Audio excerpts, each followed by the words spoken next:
미국이 진짜 원하는 건 미국의 인도 태평양 전략의 핵심 파트너인 입니다.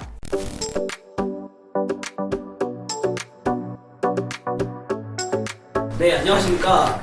오늘은 진태훈님과 함께 미국이 러시아의 무기 공급망, 수출, 수입 국가 등 러시아 방산업체에 제재를 가하는 이유에 대해서 살펴보도록 하겠습니다.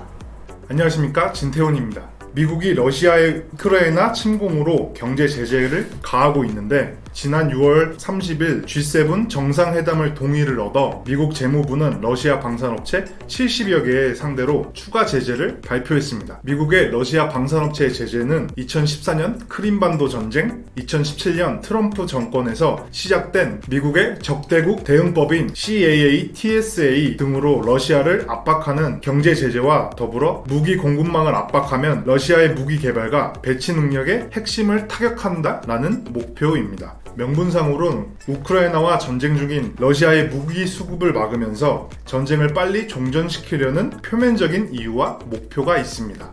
네, 방금 표면적인 이유라고 하셨는데 그렇다면 미국이 진짜 원하는 게 따로 있다라고 생각하고 계신가요? 네, 미국이 진짜 원하는 건 미국의 인도 태평양 전략의 핵심 파트너인 인도입니다.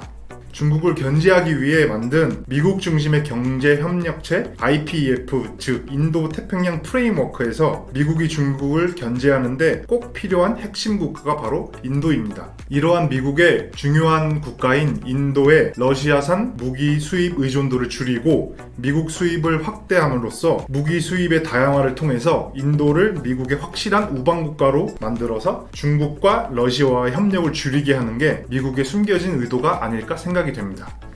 미국이 원하는 게 인도라고 하셨는데 그렇다면 중국을 견제하는데 인도가 반드시 필요한가요? 네, 맞습니다. 우선 인도의 위치를 한번 살펴보겠습니다. 지리적 위치를 보면 인도의 주변국은 모두 미국과 적대적 관계의 국가들이 위치하고 있습니다. 위로는 러시아와 중국, 북한이 위치하고 있고 아프가니스탄, 파키스탄, 이란 등이 인도를 둘러싸고 있습니다. 미국이 원하는 그림은 태평양과 인도양 양쪽에서 중국을 압박하는 것인데 남아시아 패권국인 인도가 꼭 필요한 존재입니다. 네, 그러면 미국은 중국을 압박하기 위해서 인도가 반드시 필요한 입장인데 인도는 지금 외교적으로 어떠한 행보를 보이고 있나요? 네, 인도는 쿼드 회원국이자 IPF 참여국이기도 하지만 중국이 주도하는 신흥 경제국 브릭스의 회원국이기도 합니다. 2011년 골드만삭스에서 처음 용어가 나온 이 브릭스란 단어는 브라질, 러시아, 인도, 중국 4개 국가의 앞글자를 따라서 브릭스라고 합니다. 세계 인구의 42%를 차지하는 브릭스 회원국들은 인구 대국이면서 풍부한 자원으로 고도 성장하고 있는 국가들이며 외국 자본이나 정보 기술을 적극적으로 도입하여 노동 생산성 향상을 도모하고 있는 협력체입니다.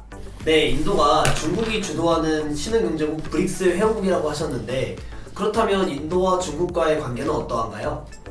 인도는 실용 외교를 하고 있기 때문에 브릭스에도 IPEF에도 참여를 하고 있는 겁니다. 중국의 1대1로 프로젝트 일환으로 중국의 인도양 진출 때문에 중국과 인도는 국경 지역에서 분쟁이 일어나고 있는 국가이기도 하지만 경제 교역, 투자, 기후 문제에 따라서 협력을 하고 있는 국가이기도 합니다.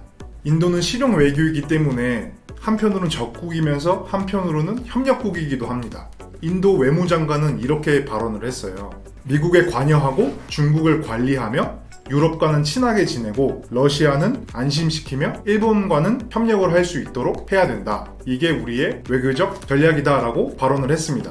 이 말뜻이 무엇이냐면 미국과는 함께 일하면서 협력을 하고 중국은 적국이지만 때론 협력하며 아직은 중국에 대해서 이길 수 없는 큰 국가이기 때문에 조심한다는 뜻입니다. 또한 미국과 인도가 협력을 하면 러시아는 불안해지기 때문에 러시아를 안심시키도록 노력을 하며 일본의 생산 능력을 높이 사서 협력을 확대화시키려고 하는 것이 인도의 외교 정책이라고 볼 수 있겠습니다.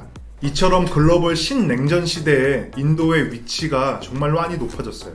서방국가, 중국, 러시아 등 너도 나도 인도를 우방국가로 만들려고 너무나 원하고 있어요. 네, 방금까지는 인도와 중국 간의 관계에 대해서 알아봤는데 그렇다면 미국은 인도와 협력하여 중국을 견제하기 위해서 현재 어떤 노력들을 하고 있나요? 그래서 미국은 열과 성을 다해서 인도를 전폭적으로 지원을 하고 있습니다. 인도가 코로나로 심각했을 때 브라질과 터키 등을 젖혀두고서 인도한테 백신 지원을 했습니다. 물론 쿼드 회원국이라는 명분 하에 미국은 인도를 지원했다고 얘기하고 있습니다. 미국은 총 58억 달러 규모를 지원을 했으며 추가로 40억 달러의 추가 투자를 한다고 발표했습니다. 이 투자금은 코로나 백신, 보건, 재생에너지, 그리고 금융, 인프라 건설에 사용될 전망입니다. 또한 제조업이 약한 인도한테 가장 필요한 것은 인프라 건설을 하는 것입니다. 이때 2016년에 애플이 인도에 제조 공장을 짓기 시작하게 됩니다. 또한 아마존, 페이스북, 구글, 인텔 등 IT 기업들이 인도에 투자를 하기 시작하는데 그때 마침 중국이 투자 및 사업을 하는 게 어려워지기도 한 시점이기도 합니다. 네, 그러면 미국 같은 경우는 2016년부터 이미 인도를 어느 정도 생각을 하고 계속해서 지원을 하고 있었다는 거네요. 네, 맞습니다. 네, 그러면 미국이 지금 러시아 방산업체를 제재하고 있는데 인도의 러시아산 무기 의존도를 낮추려고 제재를 하고 있다고 지금 말씀을 하시고 계시잖아요. 네. 근데 그렇게 된다면 인도가 미국으로부터 받을 수 있는 혜택이나 이점은 무엇이 있을까요? 네, 우선 인도가 러시아산 무기 수입 의존도를 낮춤으로써 미국은 인도에게 5억 달러 규모의 군사 금융 지원을 하게 됩니다.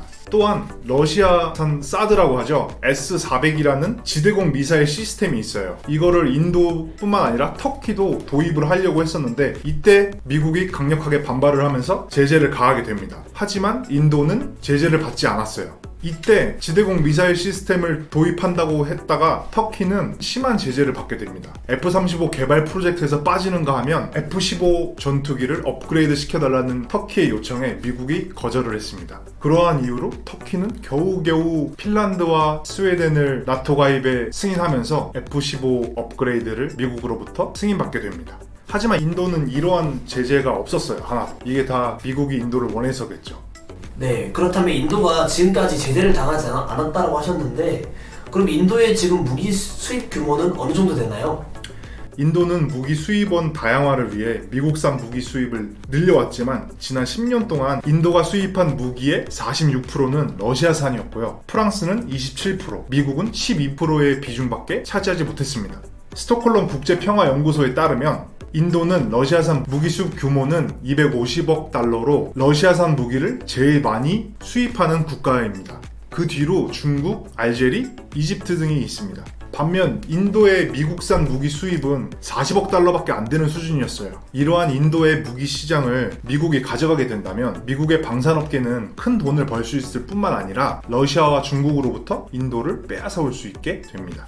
또한 인도의 무기 수입 규모는 전 세계에서 11%를 차지하는 등 세계에서 가장 많이 무기를 수입하는 국가 중 하나입니다. 이렇게 규모가 큰 인도의 무기 시장을 미국이 다 가져오기란 쉽지 않을 것으로 보입니다. 미국은 이미 러시아와 우크라이나 전쟁으로 인해서 무기 생산 능력을 최대치로 발휘하고 있는 상태인데요. 따라서 미국이 생산할 수 없는 무기들을 미국의 우방국가나 나토 협력 국가들에게 나눠줄 수 있는 형태로 갈 수도 있다고 생각합니다. 미국은 러시아 우크라이나 전쟁으로 러시아에게 제재를 가하면서 러시아 방산업체의 공급망에 타격을 주는 등 무기 재생산에 압박을 가하면서 전쟁을 종결시키기 위한 노력으로 보이지만 결국엔 이 모든 게 중국을 견제하기 위한 명분이라고 생각해 볼 수 있겠습니다. 네, 그럼 미국이 중국을 견제하기 위한 명분이었다라고 말씀을 하셨는데 그렇게 되면 앞으로 인도의 무기 시장이 서서히 열릴 것으로 보여지는데 그렇다면 이때 우리나라가 인도 무기 시장을 공략할 수 있을까요?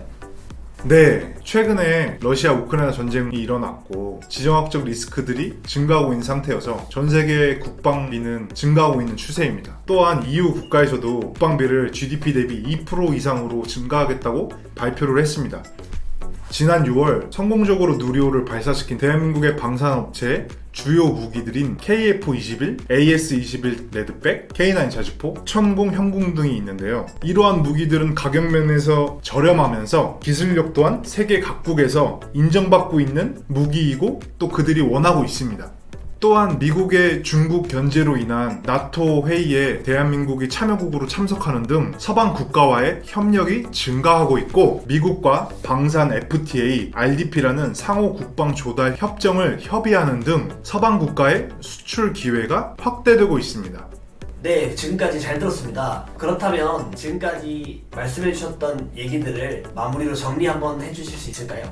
정리하자면 미국이 러시아 방산업체에 제재를 가하는 건 중국을 견제하기 위해 러시아 무기 수입의 최대 고객인 인도를 얻기 위함이었고, 그 무기 시장에 가격과 기술력을 갖춘 대한민국 방산업체가 수혜를 볼 수 있을 것으로 예상됩니다. 미국의 생산 능력이 풀 가동되고 있는 상황에서 대한민국 방산업체가 미국의 우방국으로서 가격은 저렴하고 기술력은 높은 무기들로 그 수혜를 얻을 수 있을 것으로 예상합니다. 지금까지 미국이 러시아의 방산업체를 제재하는 진짜 이유에 대해서 알아봤고요. 저는 진태훈이었습니다. 네, 저는 왕대현이었습니다. 감사합니다. 감사합니다.